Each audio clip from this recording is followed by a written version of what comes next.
what we've done is we've actually hired E&Y, and we told E&Y, let's get onto the hospitals, understand what's going on in terms of the operations.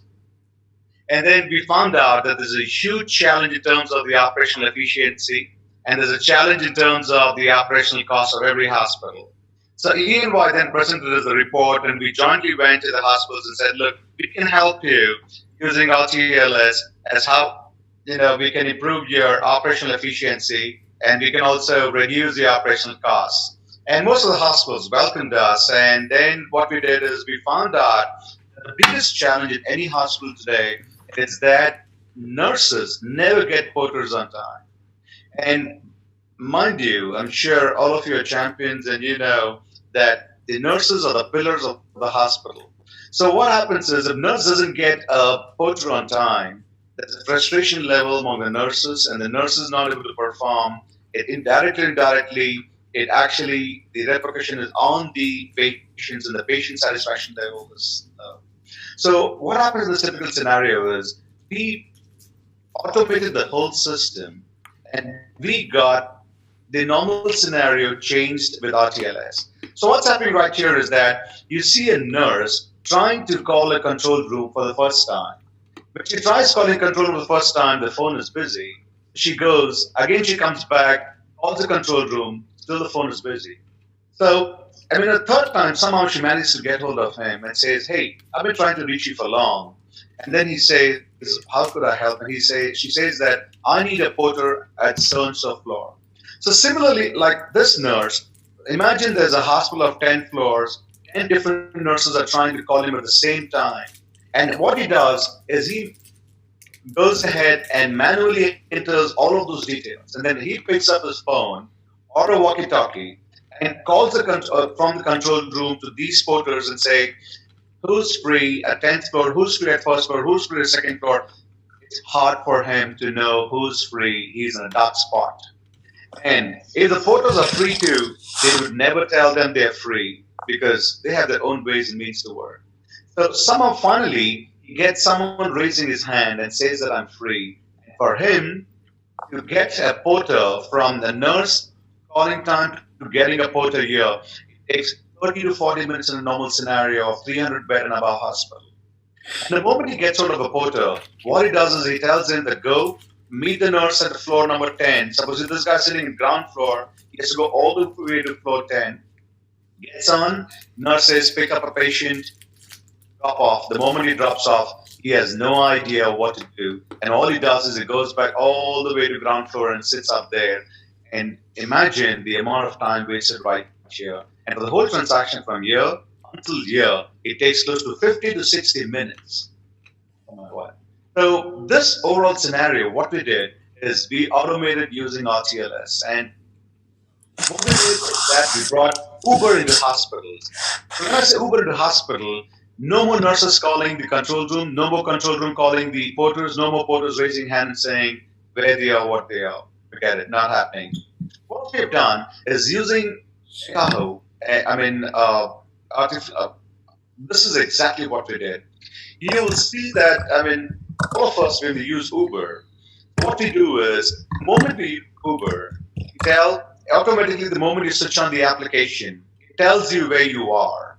So in a similar situation, the moment you pull up, the nurse pulls up this app and it says that there she is. What does she want to move? She wants to move a bed, she wants to move a wheelchair, a drug, or a file, or whatsoever. Here I say I want to move a drug.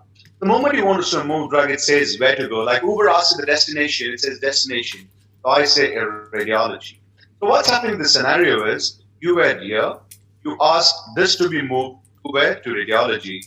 All you did is, and like in Uber, when you say go, what Uber does is, Uber finds out who is the closest car driver to you, correct? So the moment the closest car driver comes to you, all you do is that, this is how it is. Look at that. I said, boom, go. So what happened is, the system searches who is the closest porter to me, to that particular nurse. So the system, this particular information comes to the nurse on her phone or a tablet or a machine, saying that this is the porter who's coming, his face. It gets a name. gives the current location as to where exactly he is, and then it also tells what is the estimated time of arrival he is going to be up here. So the beauty here is this is very similar to what Uber does.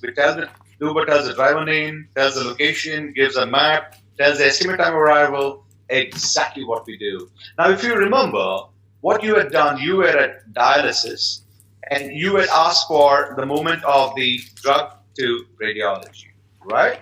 And if this guy doesn't come up on time, all the nurse could do is she can go and buzz. The moment she goes and buzzes, the information again repeats the beep on the tag saying that rush to that particular location, nurses wait. And if it doesn't come up on time, she could do is she can raise an alert. The moment she raises an alert, information goes to the head of the supervisor telling that this particular porter is never on time, and that goes as an SMS and the email showing the name of the porter, showing who exactly had marked the complaint, telling the location and telling the date and time as to when incident happened. And in the back end, we have record this information and the line item turns to be red. If this turns out to be red, that means it shows that the porter is not efficient enough. And when this performance related pay comes up, all of these are red marks showing that the porter was never on time and this many times the complaints were raised. So that was something which is, remember that this was assigned number 3. The same nurse can actually call for a couple of more porters. So this was assignment 3. What happens to her previous assignments? So she can simply go here and click and check where is the previous request she made. So the previous request she made was Thomas. This is the guy. He is right here at the 6th floor, and this is his current location. It tells us what is the time of arrival he's expected in. Mind you, this is number 2. It tells that she was at the nursing station she had asked for. She asked for the bed moment and to the injection room. And if this was 2nd, she wants to know where's my first one. She gets on with the first one and checks. She checks where it is. So checks where is the first one. The first one is right here. It says current location is on the 4th floor. And all you could do is, what you're asking for is, say you were in CCU room, you ask for a wheelchair to be moved to 5CD. So this makes nurses' life so easy. I'm going to show you a video representation as to how beautifully this is being designed and how exactly this is working on to the most of the hospitals we've done. And this is one of the hospitals in Malaysia. What you're seeing is right here. Let me know if you could see the video. Are you able to see my screen? Yes. Fantastic. So, showing you is that this is, at Manipal hospitals, done with the hospitals in Malaysia, and we've done 9 hospitals that we're doing for them. So, what we're giving is, we're giving away the Wi-Fi tags, and these are your ICAO AiRISTA flow tags. I'm sure you don't need more explanation on this. So, what we've done is that a nurse picks up her tablet or a machine or a phone. She puts 2 buttons, pushes up, and then says, go. Our system searches who's the closest porter, finds out, boom, he's the closest porter. Mind you, the nurse had asked for the wheelchair movement from what so-and-so to x-ray room. So the moment porter starts moving, what nurse gets back on her machine or on her system is this, a real-time map showing that who is the porter who's going to come, the name of the porter, the current location is the sports therapy, and what is the estimated time of arrival. So now the nurse is at ease. She now knows he's come. So the moment he reaches there, like in Uber, the moment you start, the driver will always tell you, sir, can I start? So this is exactly what he's doing. He is pressing a blue button. That means he is now engaged and he is starting his journey to pick up the patient, and he started moving the patient. The moment he starts moving, if you want to know real time where he is, simply click on the button and you would know that real time on the map as he is right here next to x-ray room he's reaching, about to reach. So the moment he reaches the x-ray room, the destination, like in Uber, he says, can I stop? He is pulling up the red button and he's stopping the transaction. So now the beauty is, the moment he's pressing and you are getting off the cab from Uber, what it does is, it automatically gets a next call as to who the next passenger would be. The same situation is right here. The moment he pressed the red button, he gets the next call automatically at where he has to move. Mind you, if you remember that map, what I showed you the process, it actually took such a long time for them to get out of a porter. It actually took, porter didn't know after he completes the task what to do. But here, with the test, Echo, what we're trying to do is that system is the moment this guy drops off the patient, the next call automatically our system assigns him. So now we'll see that this particular hospital is making 1,000 calls a day. So what is happening is you are able to know how many transactions happen, how many beds move, how many linens move, how many wheelchairs move, how many drugs move. So every information is captured real time. It also gets to tell you which is the peakest hour of the hospital. You'll see the peakest hour of the hospital is 11 to 2 a.m. So now we know that how many number of porters are required and when. It also tells you individually every porter as to what number of transactions that particular porter did in one particular day. It also tells from every porter when was he really busy and what is it that he was in an amount of transactions he made. Now, what we turned out to do is we have improved the efficiency by 70% in the hospital. And not just that, if you remember, the nurse's waiting time, which was 40 minutes, we have reduced that to just 7 minutes. Trust me, imagine the top dollar value of saving of nurses' time. That much amount of time goes into patient care. That's humongous. Imagine. And then, because I may have to jump, but I got 2 questions for you. Sure. So one, and I was trying to keep up on when it comes to, is there a logarithm that assigns the porters to a specific task, or is it like an Uber where there's 4 available and one hits the button saying I've got it? So again, is it who assigns? Is it self-assigning, or is it the software assigning to the porter? The software is assigning the closest porter. If he sees that an Uber who is free, so the software knows, it's intelligently designed, knowing who's free and who has to go next. Okay. Then the next question is on these references. So you've got the 40 minutes down to 7.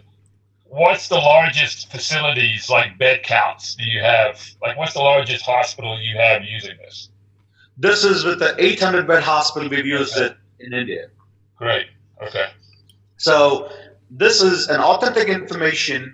Whatever I'm showing you here, this is being authorized by the hospital, endorsed by the hospital, and E&Y has approved it as well. So with the 500 calls a day, we know we're saving close to 30 minutes, but what we are trying to make our numbers really low is that trying to show more pragmatic, only 10 minutes, which we know is wrong. We're saving much, much more than that. So with even 10 minutes, we save 5,000 minutes saved, and we say 83 hours in a day of a nurse's saved. Imagine that much amount of time going to the patient care. Amazing it is. And then the nurses' minutes in a month, we say that we have saved 2,167 nurses' minutes saved. And what it has resulted to is this. This has actually been, all of these companies I'm showing you right now, you will see that when we have proven them that the porter efficiency has really gone up and the time taken has drastically dropped and that we're able to save huge amount of time, these are the companies that actually came forward and they didn't award us. These awards have been won by our customers, our hospitals. A hospital won this award saying this was the quickest ROI award because we gave them the return on investment less than 8 months. And then this was from NASCOM, which tells that this is perfect healthcare transformation award, and also Medical gave the customer saying that this is the most innovative product developed for the healthcare. And the customer called upon me. I don't know if many of you have seen me, but this is I am. This is the CIO of that major hospital, and this is the head of nursing. I was so impressed the awards they won. They called me and they said, "Hey, you need to come over. You deserve it because the hospitals have been getting too many applause on this particular solution." So this is so intelligently and so sophisticatedly designed, so sleek. I assure you, I've run through London. I've gone to most of the hospitals in Asia, most of the hospitals I've seen in US. None have the sophisticated system as we have developed so far. They all have either walkie-talkies, they all have either mobile phones, or they have WhatsApps, but nobody has done Uber type into the hospitals. So this is, and the amount of inquiries we're flowing in, we floated is amazing. But we had, no people on ground right from US to UK to Malaysia, Asia. So I had to go to Bob and say, please, Bob, help me because we can't go and execute it. It's impossible that I can go world over. We can do limited. But if AiRISTA could help us with the distributor or with the resellers, it'll be great to execute this in most of the hospitals very well. Well, this is a small product to develop. What's your opinion on this?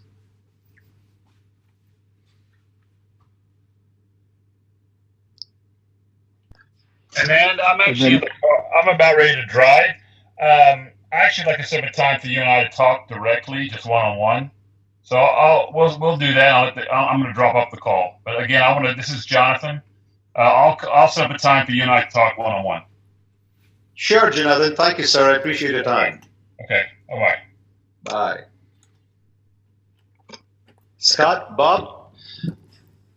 Hello, this is Evan. Do you have the white papers associated with the studies that you guys were doing? I'm sure this data has all been collected, but has it been put into something I could present?